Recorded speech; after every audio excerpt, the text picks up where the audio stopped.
so great to, some of our youth are called. Welcome. Happy Easter. Happy Easter. All right. Today is speaking about the history of this day. And of course we'll go through the passage. But I thought it might be fun to start with a little history. So today is April 20th. On April 20th, Hitler was born.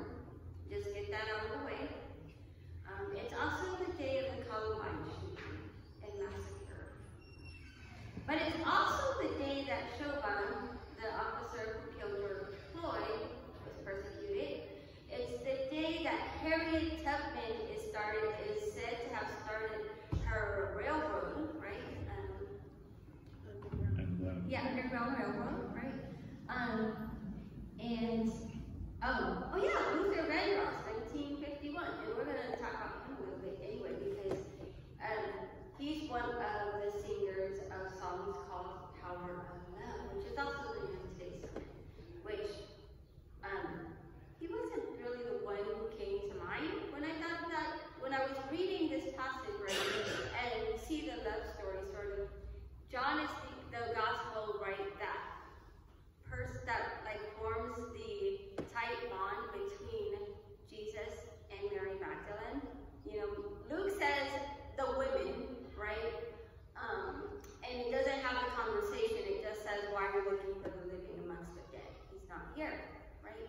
And a lot of us are used to that, and you know, all of the gospels tell the story slightly different. But I love the way John tells it because it gives us a personal picture of the risen Savior. And it also reminds us that no matter how close our relationship is, right, how powerful our love for Jesus is, and how powerful Jesus' love is for each of us, it's really so powerful that it extends to the ends of the earth.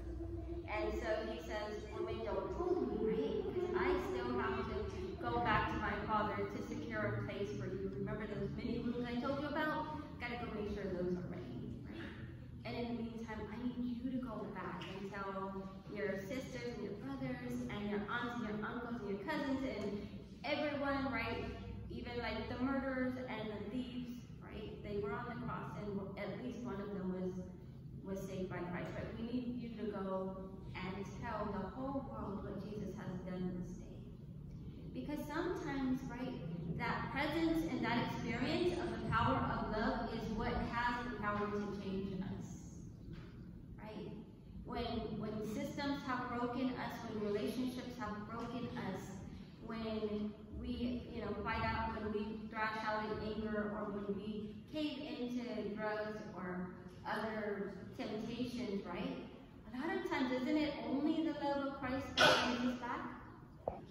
Sometimes it's the love of Christ through our parents, or through a spouse, or through the church that brings us back. But it's all the power of God's love for us that sustains and keeps and heals, right? That heals us and then takes us to be with Him when our time has ended. And so that is all of the complications, right, of not only Resurrection Sunday, but this season, right? And it shows too, right, some of the dark days and some of the bright days that I brought up. It reminds us that Lent has just passed.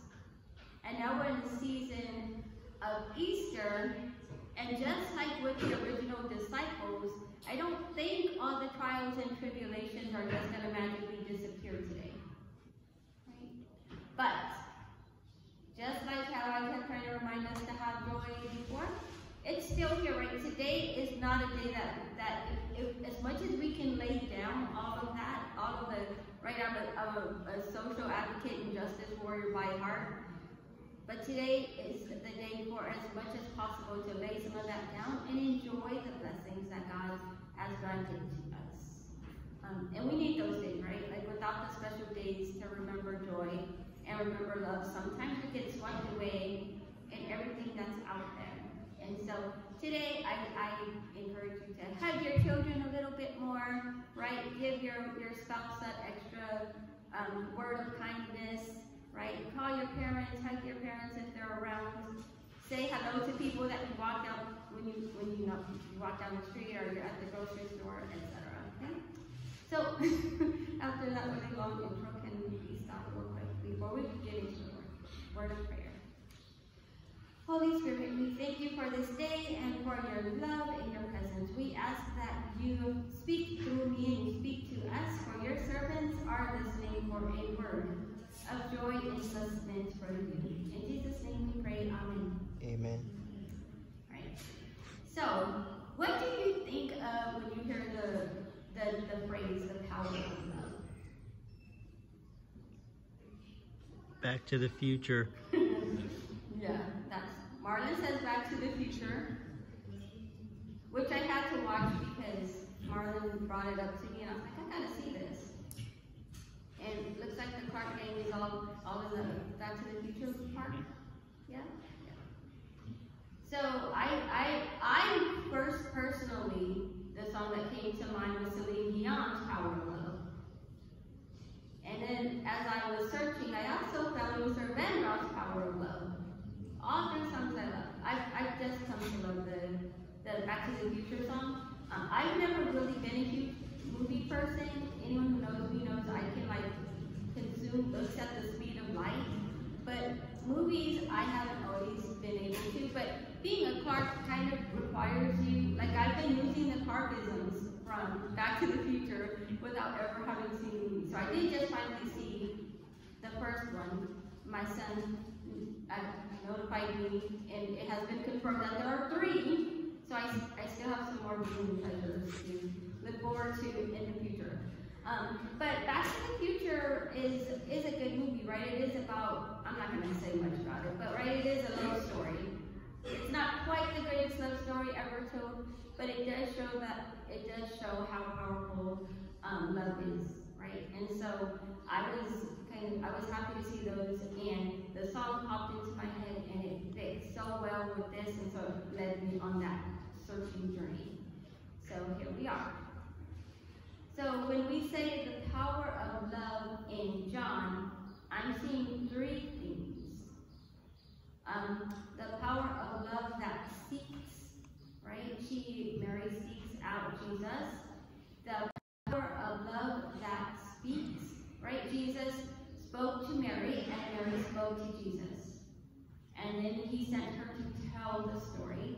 And then the power of love sends us forth, right? It says, like I said, it says go out and make disciples of the world, baptizing them in the name of the Father, the Son, and the Holy Spirit, so that they will be with me someday in paradise as well.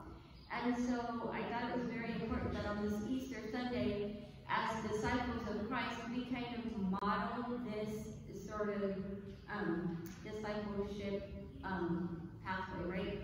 So first, to find Jesus, we need to search for him. Jeremiah 29:13 reminded Israel and reminds us today that when we seek God with all of our hearts, we will seek and we will find him. Because he is near, right? And he answers prayers. And so if we seek God with all of our hearts, we will find him. And maybe we will find God in the face of that gardener. Really a gardener this time. Not Jesus that we just didn't notice. But sometimes, right? It gets Hebrews that reminds us sometimes people are angels in disguise. We just don't know. We never know until it's too late. So, seek God with all of our hearts, right? The disciples looked in the tomb. They somehow didn't see him. They saw the clothing. They saw that it was empty. But Mary Magdalene, we're told, saw not only Jesus, who she recognized the minute he said her name, and not before. So the name tags are kind of cool. It seems to actually go with the scripture, right? Our names matter. But she saw him. Maybe they wanted to verify, right, that he was dead. Maybe they did long for him or long for the power that he seemed to have promised them. We don't know.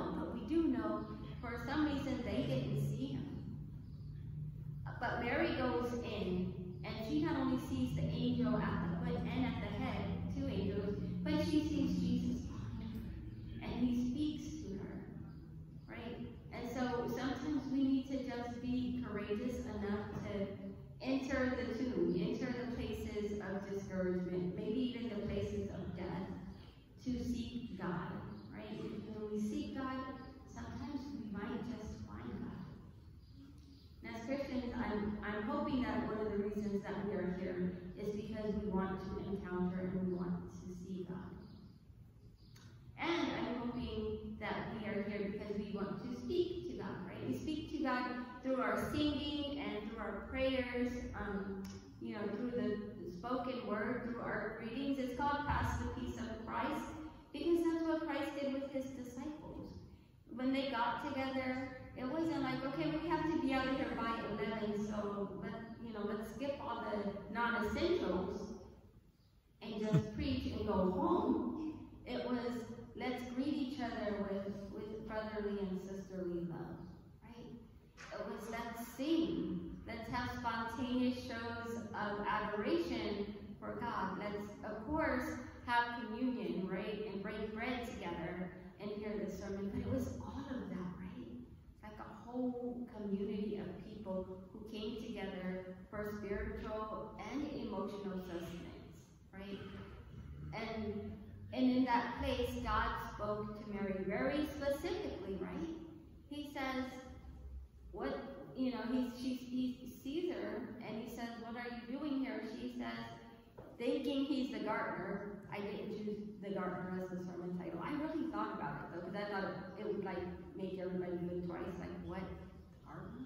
But, so he says, what are you doing here? And she says, sir, where have you taken him? I will go and I will get him, right? You don't even have to do extra work. I'll go find him again. Just let me know where to go.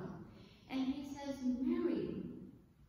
And when he says her name, right? We talked about before, right? The power of names. When he said her name, her eyes were open and she realized that it was her risen Savior. And so it's in the spoken word, right, where we encounter the God that we have sought. She came there crying and mourning, wondering what was next, what would become of her, who would love her now, right? Now that she's been redeemed and she's been following, this ragtag band of disciples, largely men. But we know that there were lots of women actually funding and traveling along with the disciples, even though we're told that the inner circle were men. The women, as usual, were the backbone of that operation as well. And yet she was strong enough to cry and to weep and to let her wishes be known, right? She didn't go back to the disciples. She stayed there. And then the angels and Christ came to meet with her. And so she had another living word to give to them. And the first post-resurrection appearance of Christ was given to Mary of Magdalene, or the Mary of Magdala, right? Magdala was the place she was from. And so that's super powerful for us, right? And I love it so much more. It's so much more personal than just saying the women or the men, because Christ does know us by name. Amen. And so that's why we need all the gospel witnesses together. And then finally, right, we're told that Jesus says, Mary, do not hold on to me. I have to go back to my Father, as I told you all I did. Now it's your turn to go back to the people and tell them what I have told you. And we know that there's some more appearances, right? And then in the book of Acts, we see the Holy Spirit come and really, send them right everywhere. But for now, they do have the promise, right? That Jesus really wants them to continue going to the ends of the earth, to preach to the Romans and to the Egyptians, right? To all the lands. And so they have to figure out still what this means. All they know at this point is that Jesus has returned, right? Jesus has died. Jesus has descended to the dead. Jesus has ascended, and Jesus is sending us forth. And so Mary gets to be the bearer of that news. And she she gets to confirm that for the disciples. And this is before we hear about the road to Damascus, right? Or Emmaus, sorry. This is before we hear about Jesus and his disciples in the fishing boat, and Jesus has breakfast with them, right? Once they realize who he is. It's before all of that. Mary is the first one who gets to hear. And I don't think it's because she was better or richer or anything like that. It's because she wanted Jesus. The power of love that she had for Jesus was so great that he knew that she would do anything to make sure that his people heard his word. And so may we be as powerful in our witness, as vulnerable in our witness as Mary Magdalene, and go forth and tell people that Jesus Christ has risen today. Hallelujah. Hallelujah. Amen.